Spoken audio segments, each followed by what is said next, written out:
भल बंधु कही शेष में भारत उपर 25% टारिफ लगाईदे ट्रंप।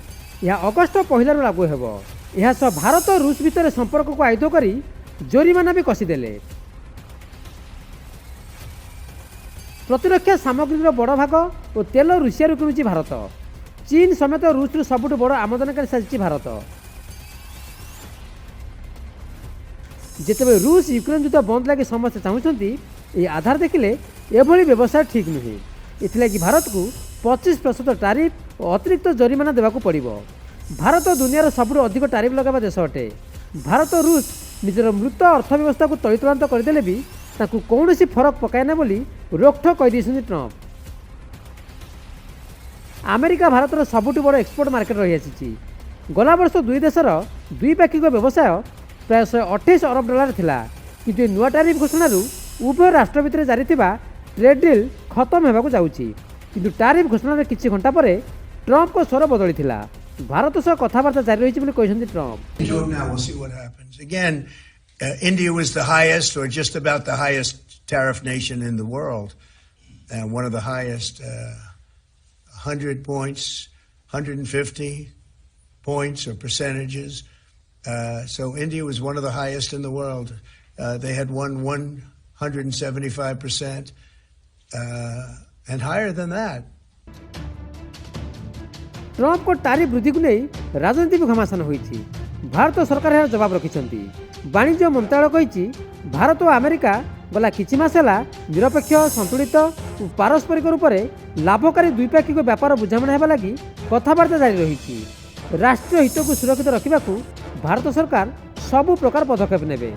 जेमिति ब्रिटेन सह व्यापक आर्थिक व्यापार बुझामणा होईछि। एभली समय ट्रंप को लगी अमेरिका को प्रचार लगी जाइथिबा मोदी को पुराना वीडियो वायरल होउछि। Sister, please don't try and digress the issue. The main issue sitting in front of India today is that the government has destroyed our economic policy, has destroyed our defense policy, has destroyed our foreign policy.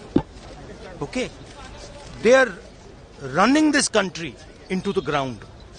You people don't say it. You people want to talk about other issues, right? But they are running this country into the ground.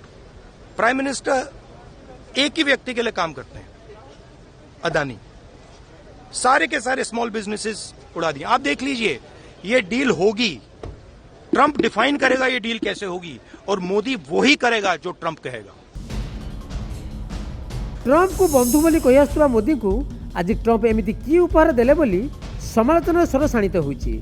मुद्रास्फीति, बेकारी समस्या बढ़ुछि, चाषी दुर्दशा बढ़ी चली, जीवन मान वृद्धि पाउनी, प्रतिवर्ष भारत छाड़ुछन्ति लोके, अर्थनीति सुदृढ़ हेले नियुक्ति बढ़िबो। किंतु एमिति प्रतिबंधक हेले केमिति भारतर अर्थनीति सुधार आसे बोली पचारिछन्ति विरोधी। ए दिगरे प्रधानमंत्री कौन करुछन्ति? 11 वर्ष धरी ये केमितिका बंधुता बढ़ाउथिले ट्रंप सह मोदी। विश्व गुरु बोली भास्पट मारुवा मोदी यार जवाब रखुंतु बोली कही कांग्रेस सपा। आप कही भारत को बड़ अपमान। मोदी को दुर्बल विदेश नीति भारत एकुटिया पड़िଯିବ।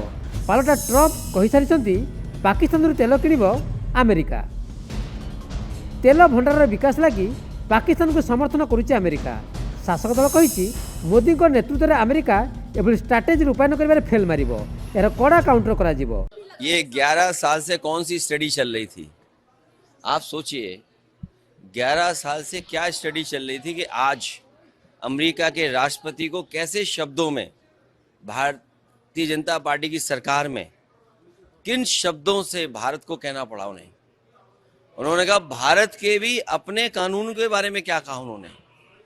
सोचिए आप कि जो सरकार लगातार पिछले 11 वर्षों से दोस्ती के बाद दोस्ती और कितनी दोस्ती बढ़ाई कि आज हमें क्या दिन देखने को पड़ रहे हैं। ये शुरुआत है बुरे दिनों की, क्योंकि इस देश के नौजवानों को नौकरी चाहिए, रोजगार चाहिए। अर्थव्यवस्था बेहतर होगी तो रोजगार, नौकरियां मिलेंगी। अगर इस तरह की पाबंदियां लगेंगी, इस तरह की रुकावटें होंगी तो हमारे देश की अर्थव्यवस्था का क्या होगा?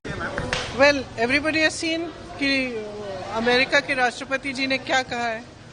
टैरिफ के बारे में बोला है और जंग के बारे में फिर से बोला है कि मेरे कहने से भारत और पाकिस्तान दोनों ने जंग रोकी।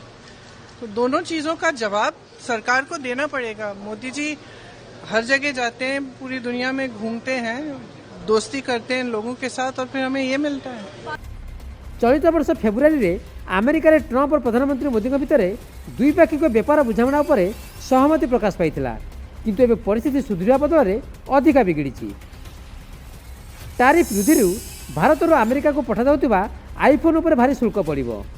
ट्रंप को एभली निष्पत्ति भारत में इलेक्ट्रोनिक्स रप्तानी पर भी गभीर प्रभाव पड़े। ब्यूरो इनपुट सह भक्तिलता और प्रदीप नायक रिपोर्ट, नक्षत्र न्यूज।